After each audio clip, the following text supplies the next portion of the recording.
Grazie Sandro che tieni sulla tradizione del paese un anno. Grazie che tieni su 2 anni, finché si è accesa la lampadina e dire qua bisogna salvaguardare perché è sentito, fa parte della cultura.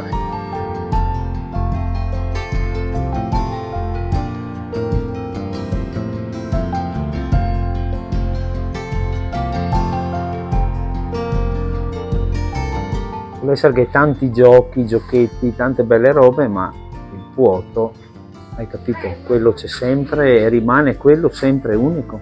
Quello non cambia.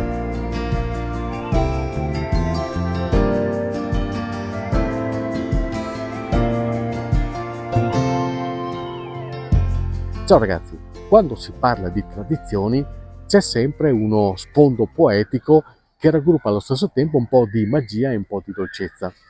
E quando ad esempio arriva la notte di Santa Lucia, i bambini sono già tutti agitati perché aspettano di vedere questa figura eterea che porta loro doni e giocattoli. E un po' tutti, diciamoci la verità, torniamo bambini in occasione di questa data, anche se siamo un po' più grandi e un po' più vissuti, ma c'è sempre quell'aura incantata che caratterizza questa ricorrenza. Allora, ci sono le emozioni dei piccoli e ci sono le azioni dei grandi. E gli stessi grandi, qui a Badia Calavena, come a Selva di Pronio, ma anche in altre località della Lessinia, Tragnago e quant'altro, e non solo in Lessinia, gli adulti si danno da fare per far vivere un'antica tradizione, che è quella dei puoti, che sono questi dolci fatti con ingredienti semplici, basici, a forma di fanciullo, che hanno una storia molto significativa e carica soprattutto di emozione, che è quella stessa emozione che gli adulti si prodigano facendo i puoti da far vivere anche ai loro figli e ai loro bambini, ma un po' lo fanno anche per se stessi. Cos'è per te il puoto? Tradizione, famiglia, casa, Ricordi? prodotti nostri, prodotti che si fanno da ogni santi perché la gente che è andata in giro per lavoro, che tornano sui cimiteri, trovano i ricordi di una volta. La gente qua del posto li sentono tanto come prodotto loro, prodotto tipico, prodotto di casa, insomma. Come è nata la voglia di fare i puoti anche con dimensioni, con quantità importanti? Certo, allora tutto nasce da quando avevamo la pasticceria dislocata a 100 metri dal laboratorio, dove a mano si portavano avanti e indietro questi bandi, questi vassoi di puoti, e le signore per strada che andavano a fare la spesa, che ti incroci, grazie Sandro che tieni sulla tradizione del paese un anno, grazie che tieni su 2 anni, finché si è accesa la lampadina e dire qua bisogna salvaguardare perché è sentito, fa parte della cultura. Allora cosa è successo? È successo che è nato l'idea di registrare un marchio, un logo identificativo dove si parla di puoti. Su Asebinter il loghetto, i puoti di Badia, perché? Perché tante persone che vengono anche votano i puoti a Badia. Ecco, questa è un po' lo status. Ma qui chi è l'artista del puoto? Ma tutti e due. Sì, dai. Sì. Comincia prima me, da piccola, come papà ancora, tanti anni fa ormai, e dopo che porta avanti la tradizione quando siamo sposati con Massimo e avanti, ancora adesso, dopo tanti anni, si continua a farli. Ci sono dei ricordi legati ai puoti?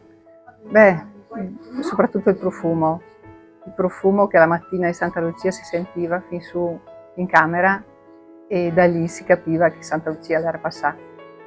Questo è sempre impresso nella mente. Può essere ancora un valore questo per i bambini di oggi? Penso di sì,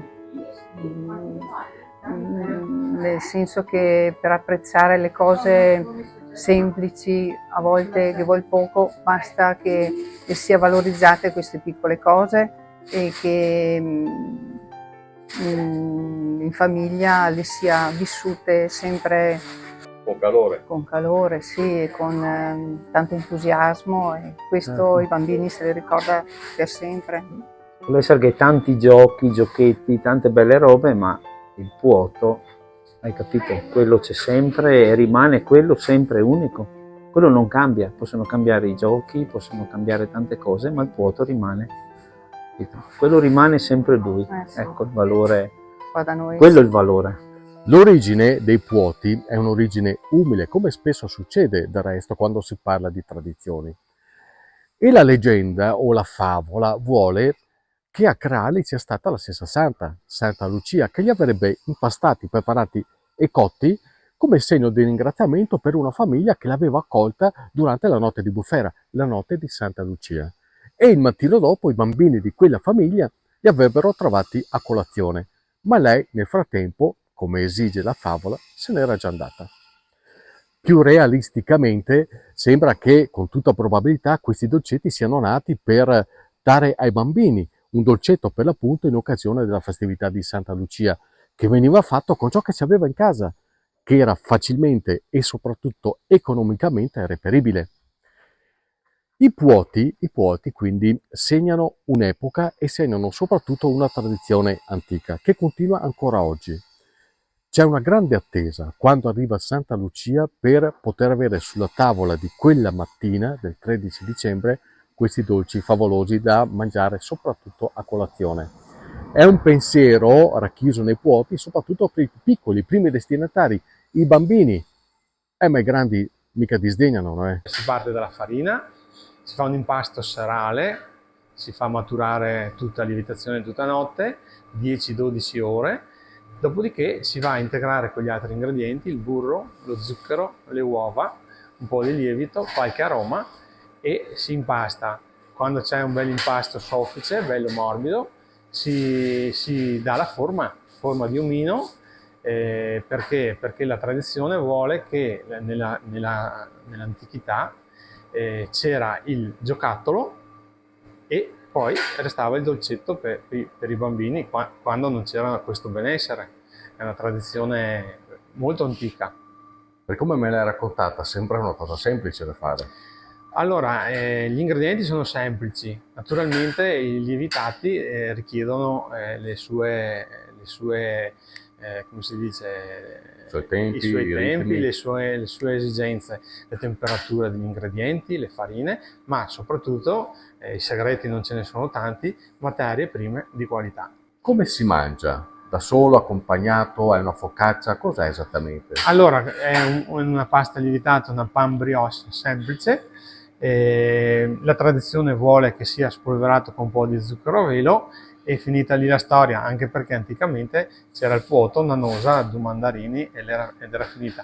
Poi con l'evolversi della richieste, dell'ammodernamento e tutto quanto, noi proponiamo delle versioni farcite, essendo pasticceria con creme, con pistacchio, con quant'altro.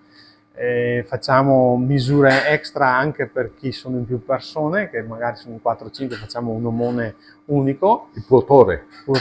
Si fanno farciti per i compleanni dei bimbi insomma mia nipote non passa un anno che non ci sia un puoto grande. Mia figlia da piccola, che quando andava all'asilo, cosa vuoi per dolce? Un puoto ande.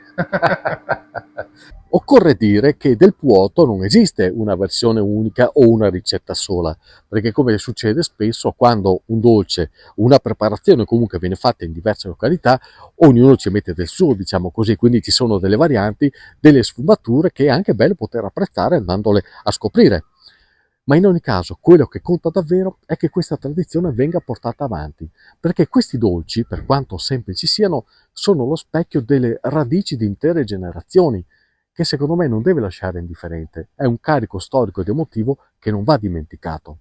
E poi diciamocelo francamente, è anche bello pensare in questo periodo a mani e nasini che si affacciano ai vetri della finestra nella speranza di scorgere la sagoma bianca che si avvicina e magari togliendoli per un istante da cellulari, smartphone e quant'altro. Ma torniamo alla tradizione. Le famiglie sono ancora le depositarie di questo sapere dolce, in questo caso, che viene portato avanti. E le famiglie, fatte che lavorano in maniera professionale, continuano a farli anche oggi i puoti. E grazie ai puoti si intrecciano queste storie di continuità ancorate alla tradizione che fanno parlare il territorio, partendo però sempre da una base comune, una passione incredibile per la propria terra e la propria storia. Io non conoscevo il puoto, perché io non sono di qua, non sapevo neanche cos'era.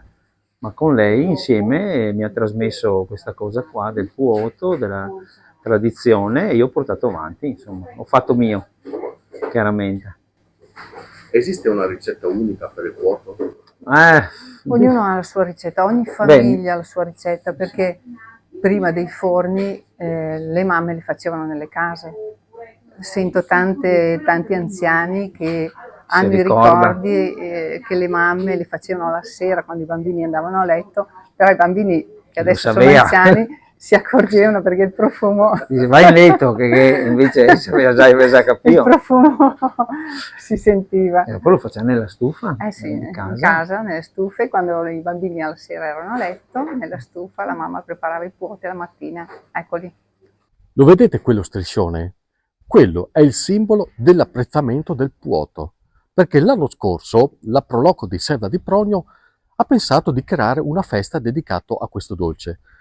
E mi hanno confessato che all'inizio non c'erano queste grandissime aspettative, la festa locale, questo dolcetto che è molto nostro, della Lessina, eccetera. In realtà sono arrivate migliaia di persone, che sono le stesse che sono attese anche per questo fine settimana. Quindi, se avete occasione di passare da queste parti, magari anche prima di salire montagna o tornando, fermatevi, perché ci sono i puoti, ma anche le trippe e anche delle altre robette buone. Scusate, Massimo sta tirando fuori i puoti. Ancora. Ragazzi, credo che scriverò all'Arbre Magique per creare un profumo con sta roba qua che me lo tacco in macchina. Dopo te viene fame però, Cioè, ma si può tastare adesso? Sì, gli è appena sfornè, quindi gli è ancora caldi. Okay. Bisogna aspettare qualche minuto. Sì. Allora è meglio che ci mettiamo la Paola intanto. Paola, sì. salvaci tu, va là. Ecco. Perché sì, il puoto si può assaggiare con un bicchiere di rosatello. Ragazzi, C e C. E via. Grazie Massimo, grazie a Paola, grazie a quanti hanno collaborato per la realizzazione di questo video e ci vediamo domenica alla festa. Così intanto si assora, vero? Domenica si ven pronti. Salute. Salute. E viva i puoti. E viva i puoti di